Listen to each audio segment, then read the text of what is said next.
Hello everyone. First off, I want to say happy holidays. I hope everyone is enjoying hanging around their family and friends and spending time with even maybe some people you don't get to see often.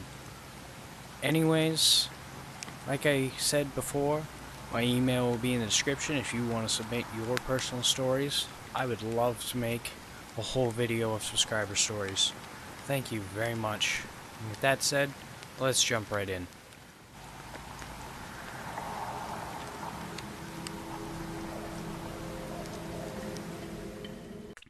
Number 1.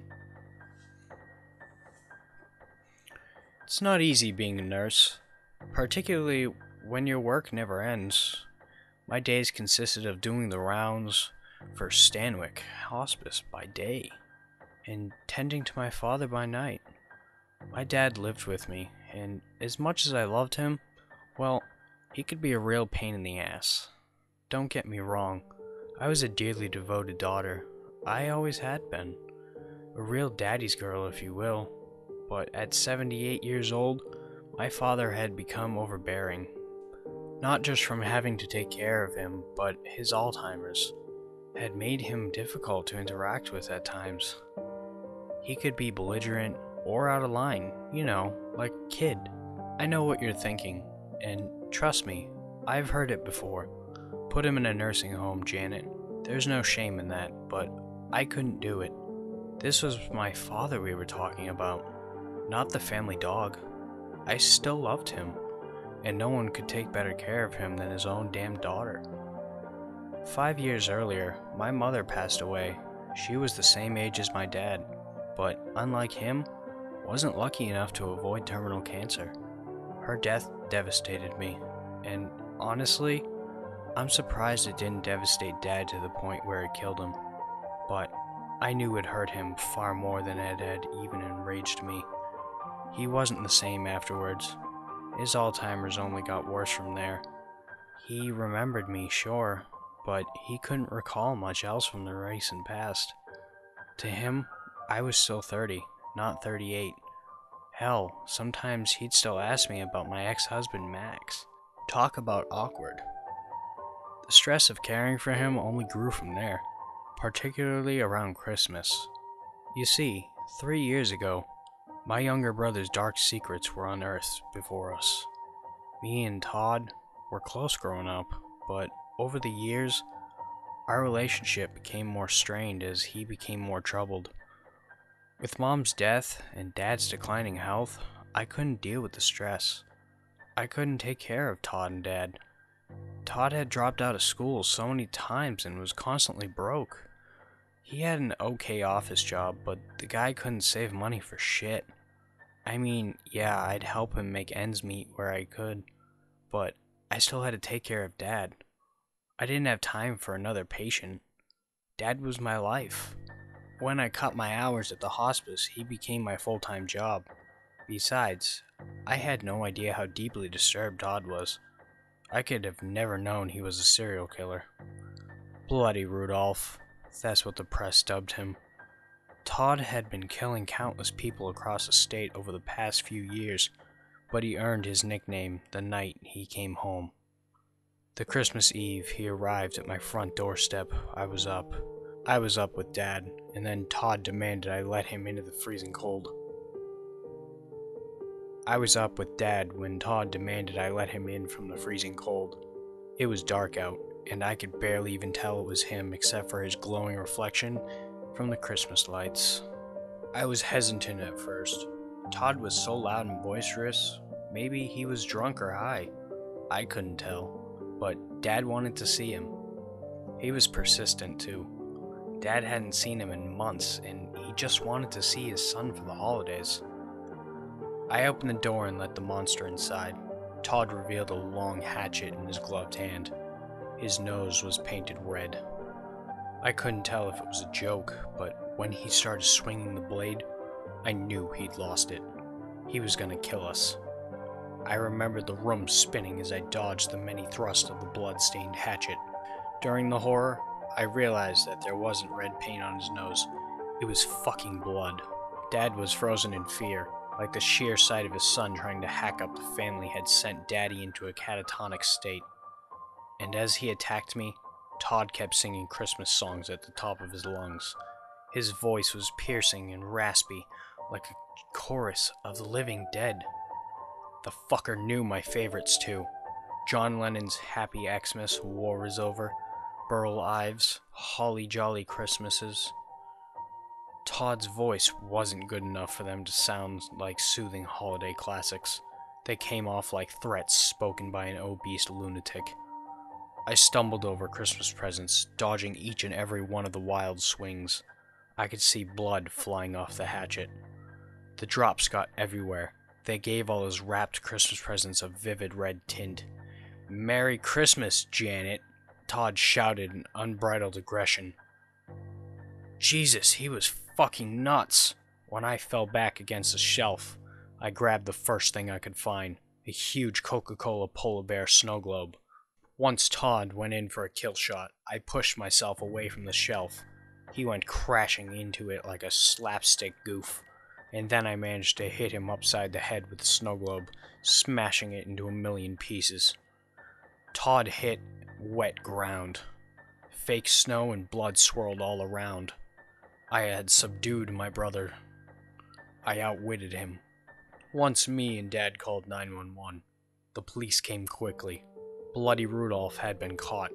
It turned out my brother had killed his girlfriend and their kids just an hour before he came here to spread holiday cheer. I didn't even know he had a girlfriend, much less children. Or the fact that he'd killed over 15 people in the past 5 years.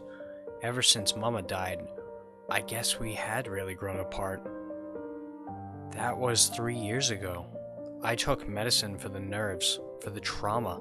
I drank heavier. I did everything I could to block my mind from the horror. Even with Todd being locked in a padded cell in Chattanooga, I still didn't feel safe. And I never went to see him either. However, I did feel guilt. Maybe I could have done more for Todd than feed him useless rent money like an indifferent lost friend. Instead, I could have comforted him like the supportive sister I used to be. I could have shown him more love and welcomed him back home. But I didn't. And he became what he became, Bloody Rudolph. Nothing more than a fixture for all these holiday crime shows. Needless to say, Christmas got tougher each year. If I had my way, I'd have just ignored the holiday altogether. But it wasn't just me in that house. There was Dad. The only great thing about Alzheimer's is you only remember the past through nostalgia-tinted glasses. You don't remember the bad memories. And you don't remember the recent past either. Dad had completely forgotten about Todd's reign of terror. He'd forgotten how Todd had tried to kill us right there by the Christmas tree. Thankfully, by the time Christmas Day had arrived, Dad had forgotten all his delusions about Todd joining us for Christmas. Over the past few weeks, he'd helped me hang decorations like always. He'd helped me put up the snow globes, the Christmas posters, and the stockings, of course. And even got a real tree this year. And there were so many ornaments. Every year, I'd wonder how Dad could help me hang up all those damn ornaments. But he always had it in him. He always hung the ornaments with our old pictures inside them, our family photos, the pictures of me and Todd as children. We'd line up all of Mom's old figurines in our front yard. The big smiling snowman was her favorite, mine as well. Overall, the scene was set for a wonderful Gosman family Christmas. And to top it all off, snow had arrived in Stowick, Georgia, for the first time in over a decade. It was truly a Christmas Eve miracle. With snow aiding the atmosphere, we had a great Christmas Eve. TMC's holiday movie marathon playing in the living room, and the kitchen radio played the local Christmas station. We baked cookies together. I roasted a turkey. We opened one gift each for our Christmas Eve ritual, and then it was time for our late night showcase, It's a Wonderful Life. We'd watch the classic upstairs in Dad's bedroom. He'd lie in bed, and I'd sit in a chair right beside him. I was wearing an extra cozy bathrobe, the latest gift he'd gotten me. From my spot, I'd also gotten a great view of both the TV screen and the large windows showcasing the pristine snow outside. The movie was 2 hours of bliss. We've watched this every year since I was a little girl, and yet to this day, the bittersweet ending still made me cry. As midnight arrived, Dad and I conversed for a while Christmas music played on the TV, our father-daughter time.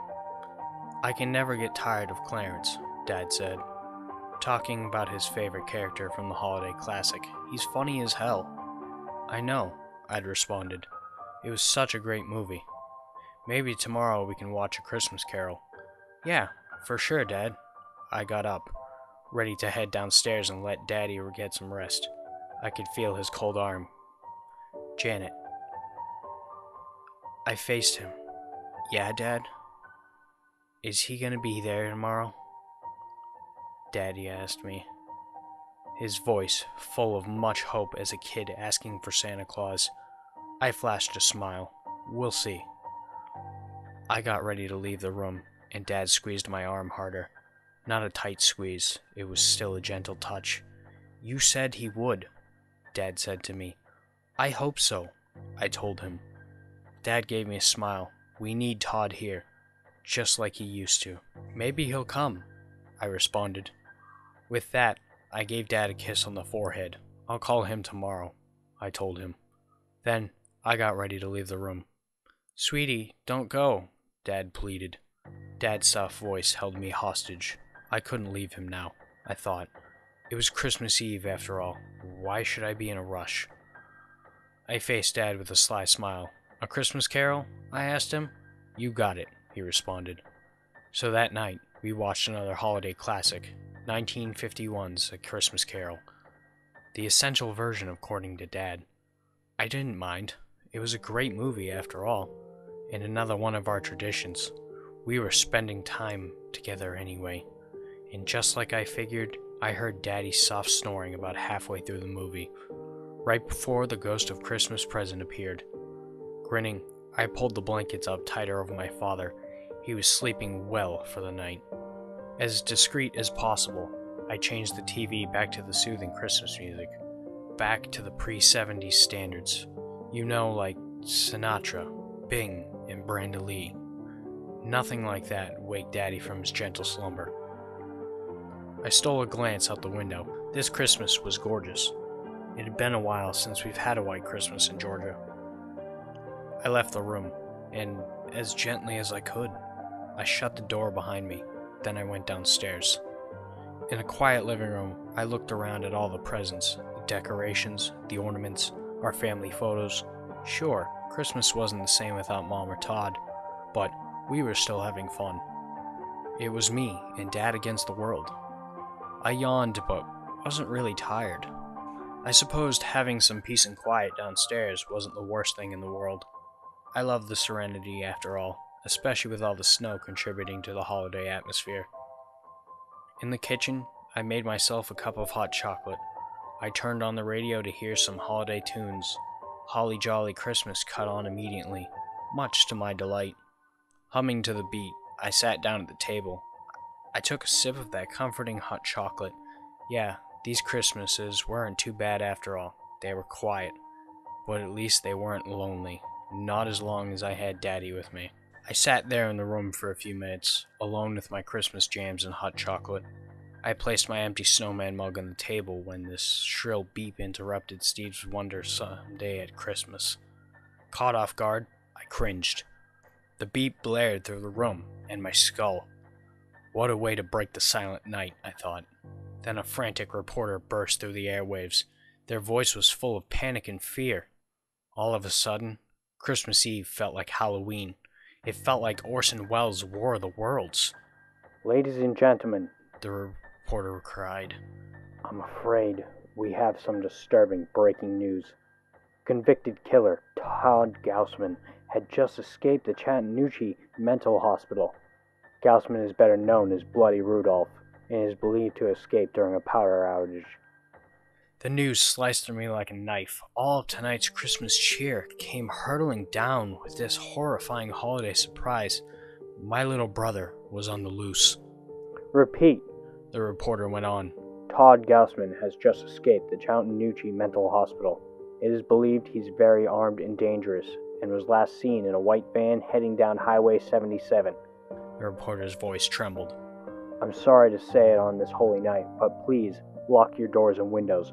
Don't answer the door for anyone and don't go outside. Repeat, this is a local emergency.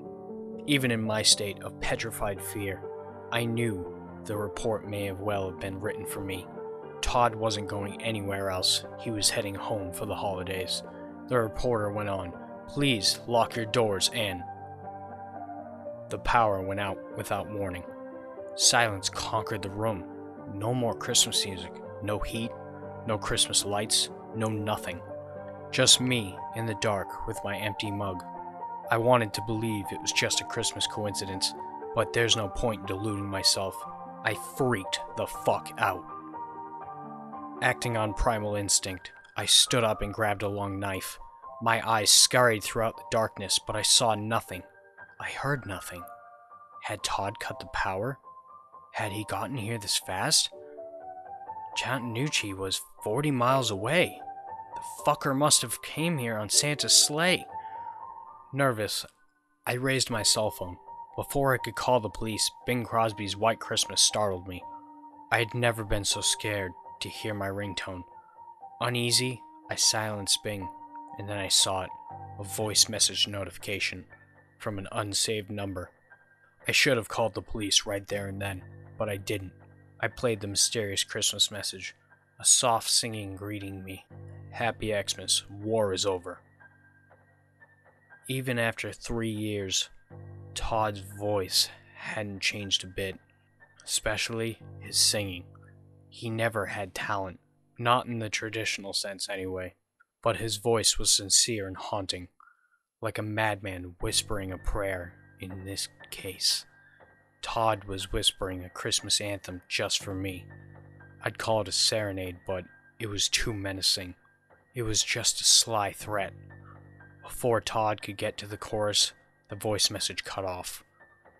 I was back in the kitchen, back in the unnerving silence. All I could do was stare at my phone, unsettled. I looked on at my home screen's background, a picture of me and Dad standing in the snow earlier. I thought at the time, the snow was just a welcome addition to this year's Christmas. Now I realized it was a catalyst to my current imprisonment. I couldn't even drive in this weather. I couldn't escape. Conflicted on what to do, I looked toward the living room. The Christmas tree stared back at me like a hulking monster. I could make out our old family photos in those ornaments. The pictures of me and Todd as kids. Back when we were close. Back when the whole family was together. In my mind, all I could hear were Todd's eerie vocals.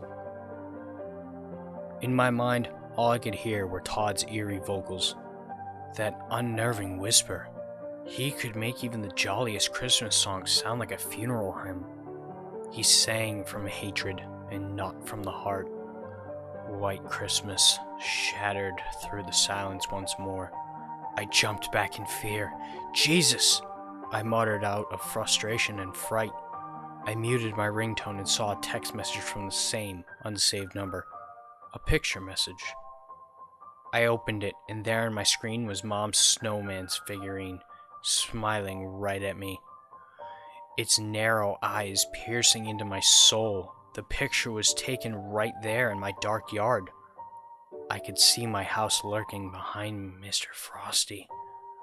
Then, to my horror, I realized the Christmas lights were all out. The lights were out inside my home. The picture had just been taken. Fuck! I yelled. Terrified, I gripped the knife handle tighter as a shiver ran up my spine. The house was getting fucking cold. A new text message from Todd appeared. Merry Christmas, sis. I looked through the kitchen windows but saw nothing out there, just white snow in the staunch darkness.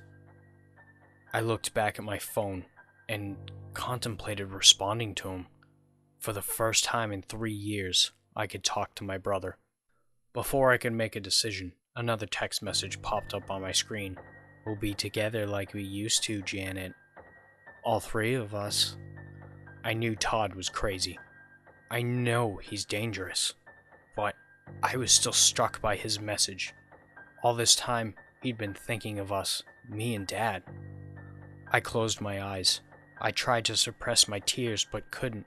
The last few years, I knew I had left Todd behind, and now he was back home. Back where he should have been all along. Charged up on the heightened emotions, I called the unsaved number. I listened to it ring and waited with anticipation, that familiar, unsettling voice to answer.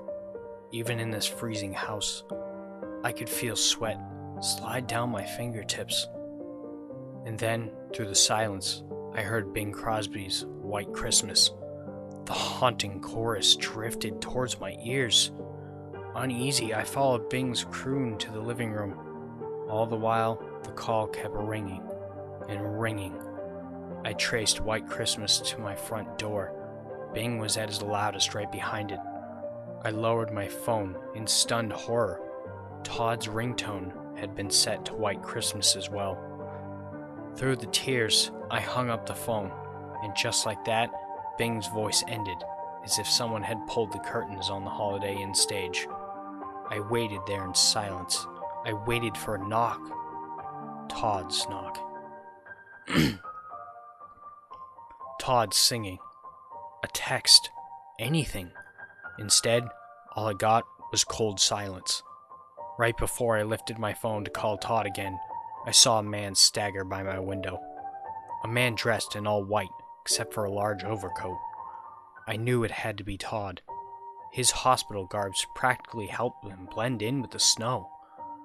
He was like a slender snowman, a white blur, and he was still pretty quick. Shit, I thought. I turned on my phone's flashlight and shined it out toward the window. Letters were drawn on the window in crude fashion. Red letters. Todd had left me a message. I'll be home for Xmas. I shuddered at the creepy message. It didn't seem like so much a threat as a promise. I just hoped Todd hadn't scribbled it in blood. Panicking, I double-checked the front door. To my relief, it was locked. Thank God. I'd done something right. Now to do something real logical, Janet. Call the goddamn police. I raised my phone, as if on cue. Bing Crosby hit my ears. At least this time, I hadn't jumped back in fright or screamed at the top of my lungs. I was prepared. I answered the incoming call. Hello? I mustered out. A few tense seconds passed. Merry Christmas. Todd's harsh whisper emerged from the other end. Regardless of how prepared I was to hear his voice, I froze. He was singing, but his voice was still deep and guttural. God damn, it sounded raspier than ever, more malevolent, but I persevered.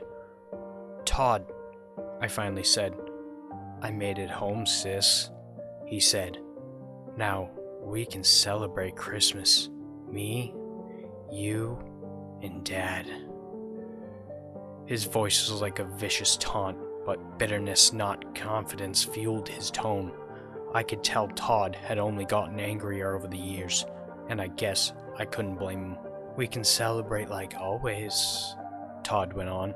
His harsh whisper began to explode into an outburst. Like you promised we always would, Janet. Just like you told Dad we would. I'm sorry, Todd, I struggled to say. I'm sorry. Sorry doesn't make up for it, he yelled, his voice still low and raspy. I staggered back toward the tree. Todd, I'm sorry. I knew you told him we'd get together for the holidays. You fucking lied to him. I didn't mean to, Todd, I pleaded. I turned and saw all the photos lined up like tombstones on the Christmas tree. I guess they may have well been a graveyard. Memorials for our better memories. The glorious Christmases of old, when we were young and innocent, when we were close, when we were family. I was never good enough for you, Todd said, his voice cracking with raw emotion. The kind of vulnerability I didn't know he still had. My eyes stayed glued to our old phones. I couldn't turn away from them, or the memories they elicited. I just wanted to come home, Janet. Todd hurled at me. That's all I fucking wanted. Tears slid down on my face. I couldn't hold back the waterfall. Guilt swept over me amidst all the horror. I knew Todd was right. I had kept us apart.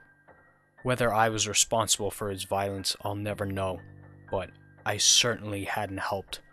I'd pushed Todd away when he needed me most, when he needed us most. You couldn't even let me over for Christmas, Todd yelled. He started whimpering. I didn't know if it was from weeping or just from him breaking down into a landslide of wounded emotions.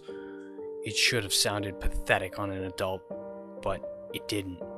Not when the adult was my kid brother. More guilt overwhelmed me.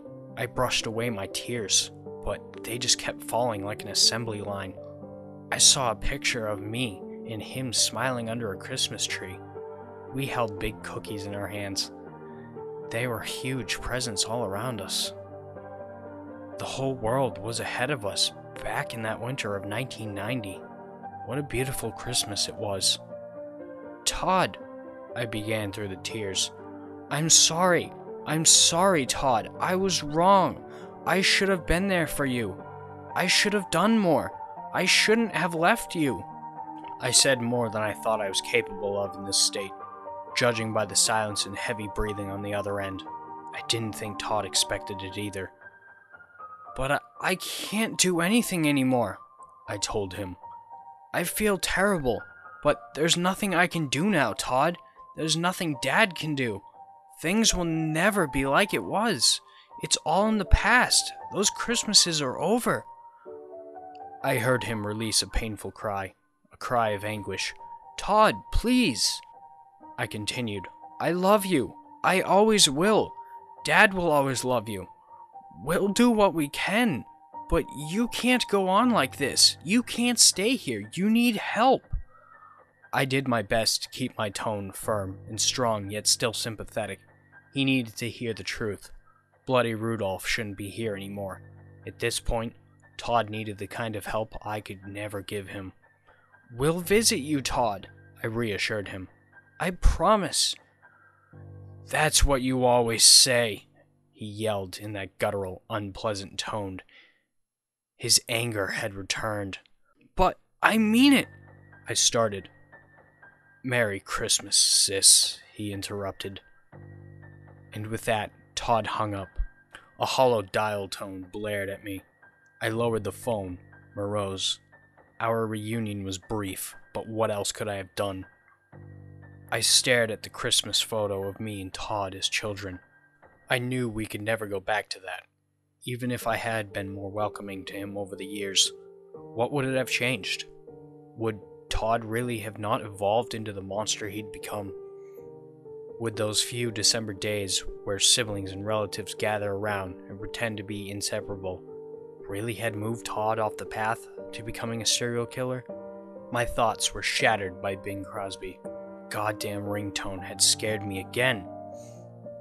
It was a voice message from Todd's number. I mashed play.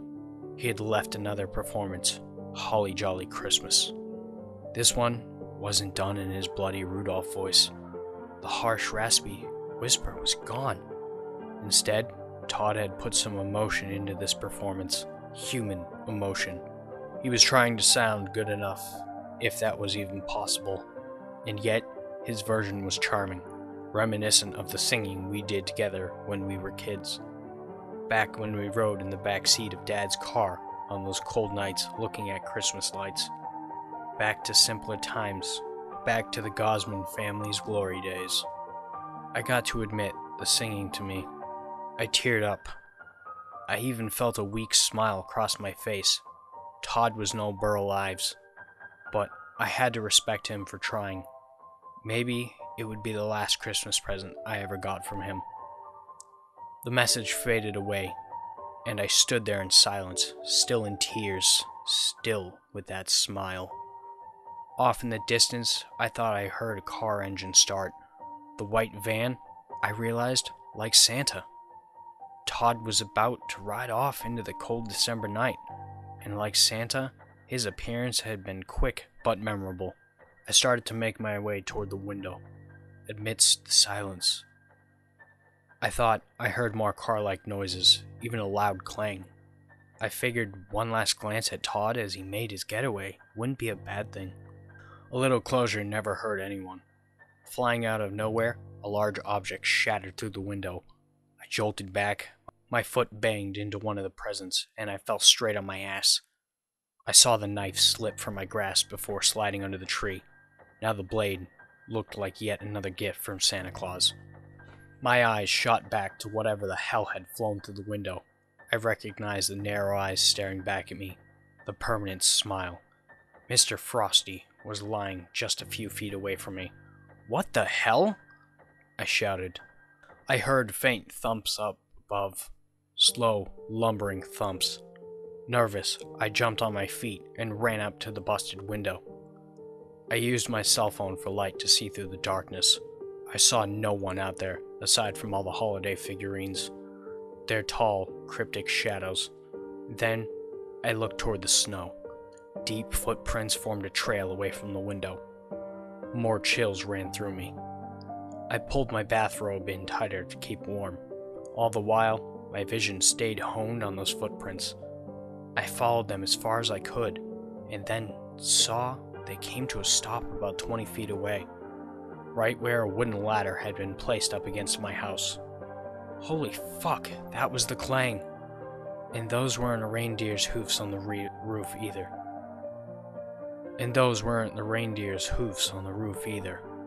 "Janet!" An excited voice hollered from the staircase. I whirled around, and then terrified shock set in. I wanted to scream, but couldn't. The cold weather and outright fear froze me in place. Chills coursed through my body. At the bottom of the stairs stood my beaming father. A huge smile was on his face that was bigger than Mr. Frosty's.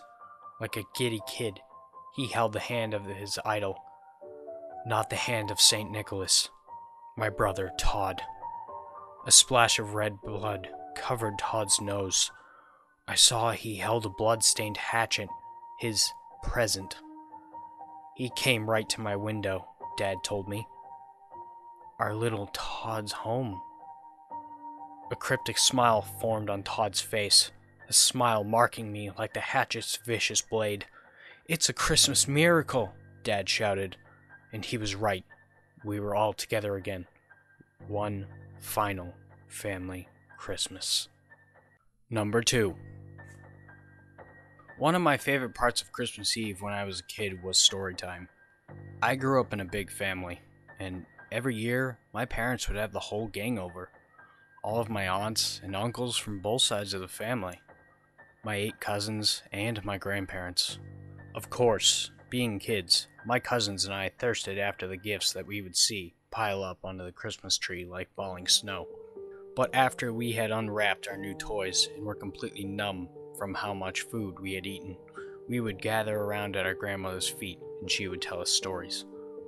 Grandma was a great storyteller. She always had this twinkle in her eye as she leaned in close and whispered to us, "Once upon a time." The whole room would fall silent when Grandma spoke.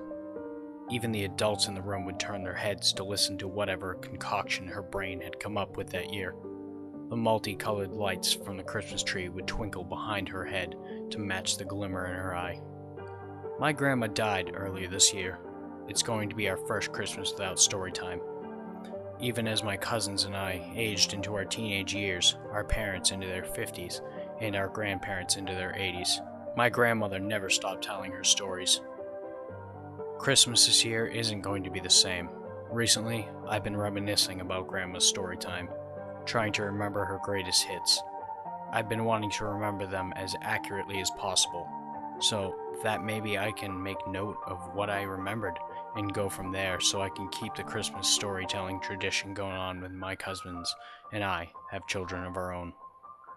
I remembered about 7 of Grandma's stories so far, but the reason I'm writing on no sleep today is because I've remembered another one that she told when I was about 10 years old. This story is a peculiar one, the only bizarre one that Grandma ever told us, and I wanted to share it with you guys. I don't remember exactly what the title of the story was, but it goes something like this. In my own words, what is a child's favorite part of Christmas? The presents, obviously. And after Mommy and Daddy, who do children immediately think of when they think of presents under the tree? Santa Claus, of course. The big man in the bright red suit, jolly laugh and herd of reindeer to pull him through the snowy night sky as he delivers presents to every good kid around the world. There is not a single child that I know who doesn't get excited when they think about Santa Claus. Good kids get presents, and naughty kids get coal.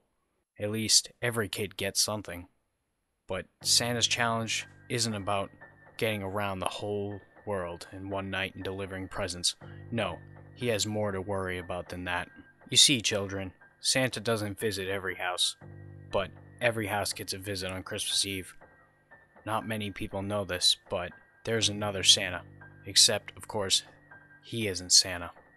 Physically, they look more or less the same, except the other Santa doesn't wear a bright red suit. He looks different to every child. He doesn't have a jolly laugh, he just stares. He doesn't drink milk and eat cookies. In fact, he doesn't eat anything. He doesn't have a sled pulled by reindeer, and he doesn't come down the chimney. No, he gets in through the back door or from the basement, and he knows where all the children's rooms are. He never delivers presents, but he does punish the naughty children. How bad the punishment is depends on how bad you've been that year. He can make children very sick. Some children visited by him had the stomach flu that lasted 2 weeks, where they nearly died from dehydration. There are some accounts of some children's pets or parents who just vanished in the middle of the night, never to be heard or seen again. In the more extreme cases, some naughty children have had their houses burnt down, losing everything and everyone in it except themselves. My grandmother had heard of this boy named Bobby, who lived in a few towns over from her growing up. He was visited by the other Santa one year on Christmas Eve.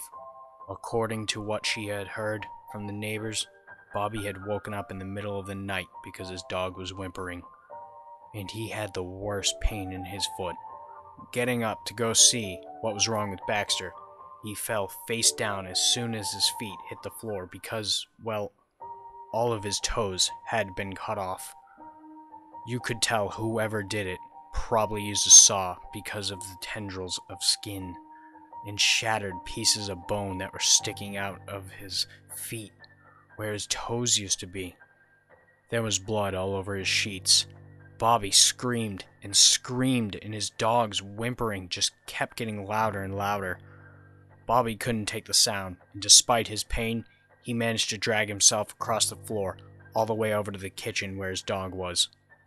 When he found him, his screams just kept coming. Baxter was kneeling in the corner of the kitchen, where he also saw his father, sobbing and holding a baseball bat, crouched beside the body of his mother. Her teeth were scattered all over the floor, and her face was pulpy with blood and bone. She twitched incessantly on the floor while Bobby's father sobbed. His dog whimpered, and Bobby screamed. But how did you know who was going to be visiting you on Christmas Eve? Santa or the other Santa? You didn't, Grandma said.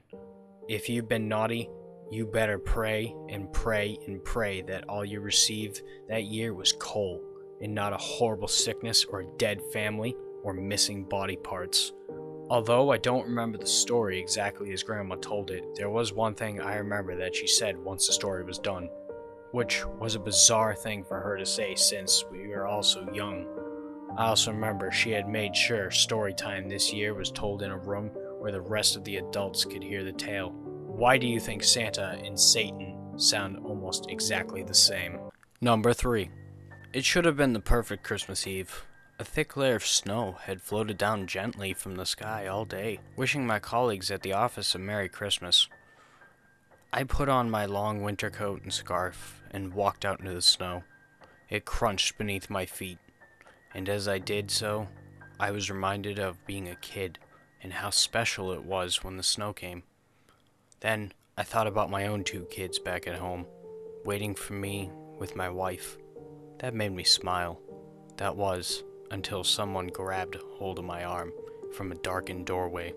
I recoiled at the sight of a homeless man in front of me, his face worn and gray, no doubt from countless nights of sleeping in the cold, and his long matted beard gave both the impression and stench that he hadn't bathed in an age.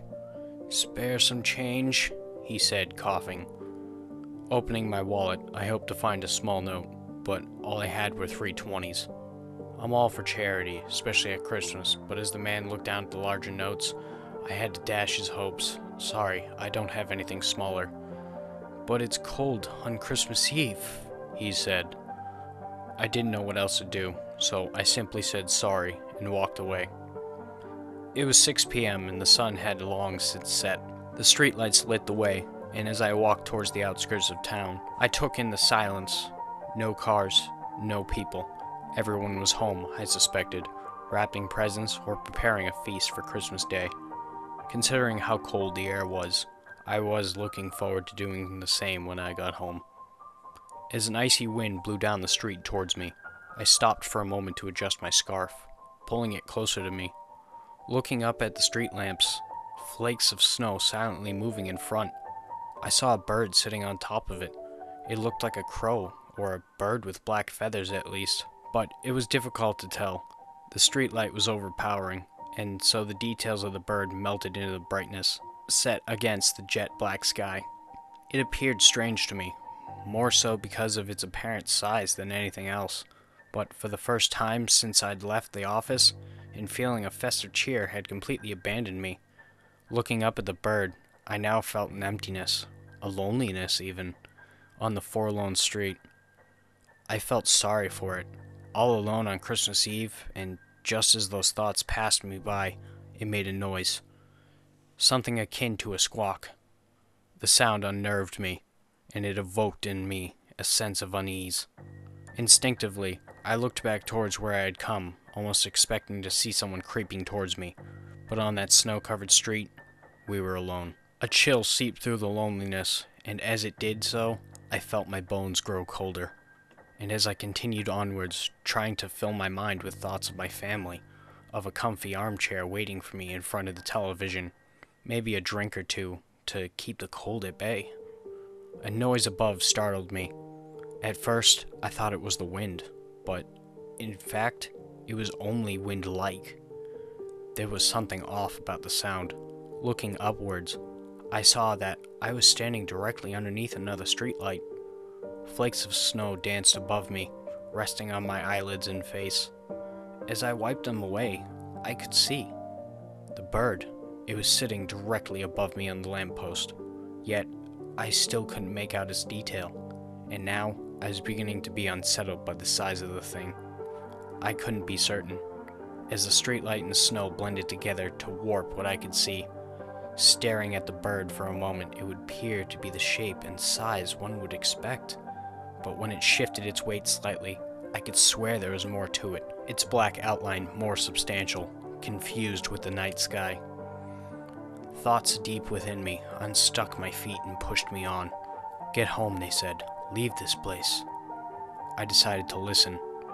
Picking up the pace, I walked further down the street, but as I passed each streetlight, I heard that same noise above, like the wind, or was it feathers?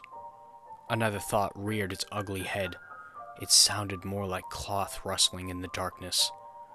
That impression frightened and overcame me. I began to walk faster. Yet again, the noise above sounded, as if the thing, the bird, whatever it was moving from post to post. It's following me. Now, I ran as fast as I could, my footfall sliding in the snow. The night air stung my lungs, and yet I passed each streetlight. The noise of cloth, of wind, of feathers above followed. Move faster. And I did. Around street corners, between parked cars, across usually busy roads, now silent in the snow. Finally, after several minutes, the noise had ceased.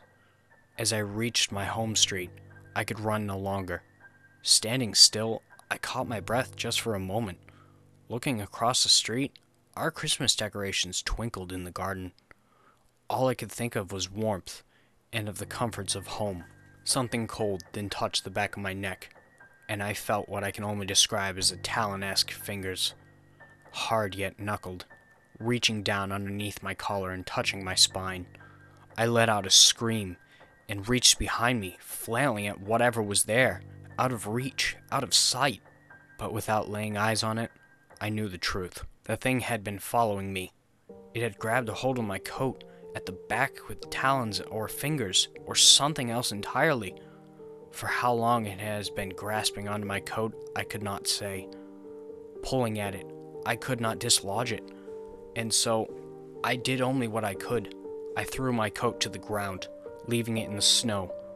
Running across the street, I reached the gate to my garden, but in my eagerness to get inside to safety, I slipped on a piece of ice and fell sharply onto my back on the ground. It was then when I saw it. Standing there across the street from me was not a bird or a thing, but a man. The homeless man I had met outside the office. He pulled on my long winter coat and did the buttons up. He then looked at me and said, "It's cold on Christmas Eve." Grinning from behind his matted beard, he then walked away from me down the street, back to whatever obscure place he'd come.